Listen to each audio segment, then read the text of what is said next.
Good day, everyone. You're welcome back to my channel. This is City Lifestyle.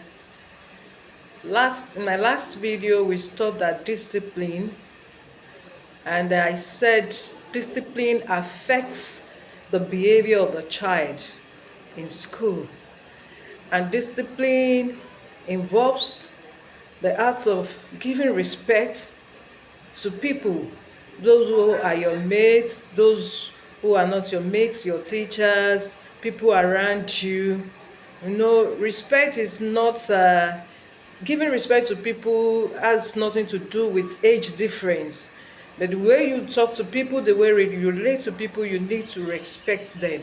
In my last video, I spoke about the fact that in my experience as a teacher, if you see a child that is well disciplined from home, it won't take you time to notice it or discover it that this one is well disciplined right from home. You will see it. The behavior of the child will reflect that he or she received good discipline even from the home front. And like I said in my last video, I said the school, it cannot help you to shape your child. They can only help you to train your child. That is what I told us in my last video. So today we shall continue, and I want us to know that apart from respect, there are other levels of discipline. We have, when you see a child that is well disciplined, there is contentment. You will see contentment in the life of a child that's well disciplined. When you discipline your child from home, and so know that whatever you give him or her as a mother or as a father or as a parent, he or she should be content. It's part of discipline. If you have trained that child from childhood to be content with whatever is being given to her from the home front, and not to look at other people or be envious of other people or want to get what you have not given him or her as a parent from other people by force, that child will grow with it. That child will grow with the art of contentment, knowing that if my mother or my father can afford this, of course I know they will give it to me, they will buy it for me. But for now, this is what my parents can afford. If you have disciplined your child to that level, you will see it in the life of your child. That is why you don't give a child everything, even when you can afford it. You don't give a child everything just because you have the money to give that child everything. No, there are periods you let the child know that at your age, you don't need this thing that you are asking for. And that is why I cannot give it to you for now.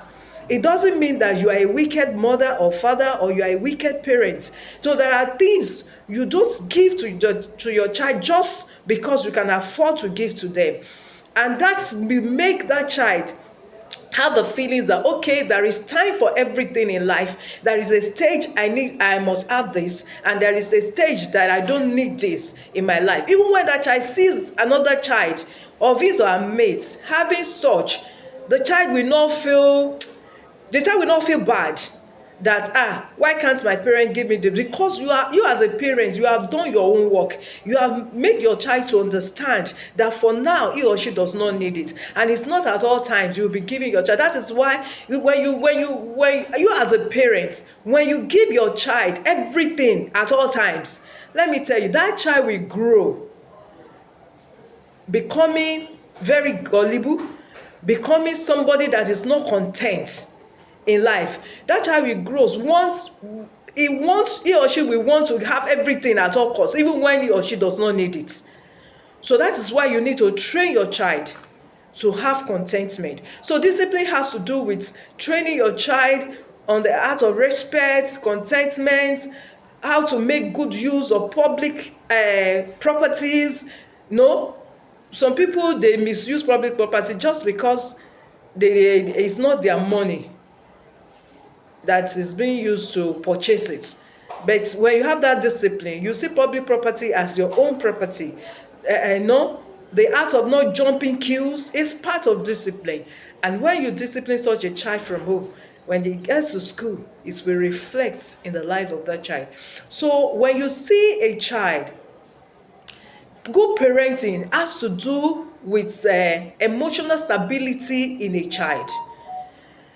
When we say emotional stability does not has to do with your child having a balanced spirit.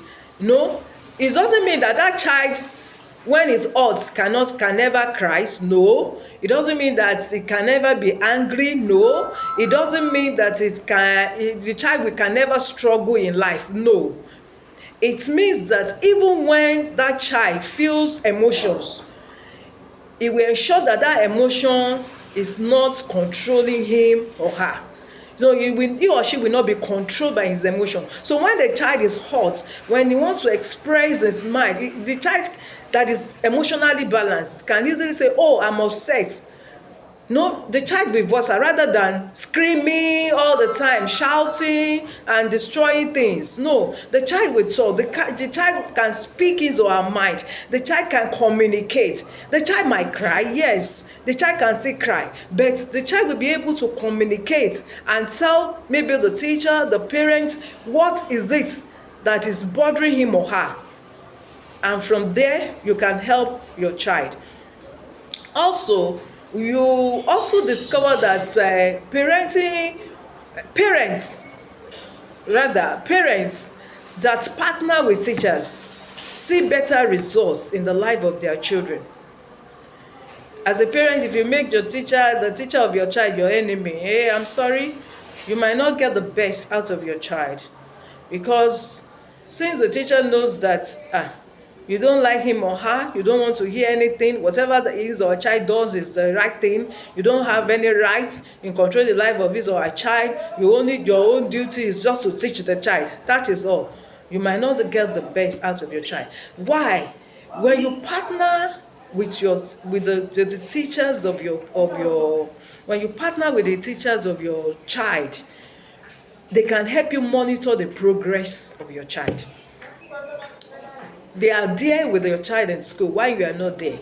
They are the one teaching your child. So they can easily identify if your child is progressing academically or otherwise.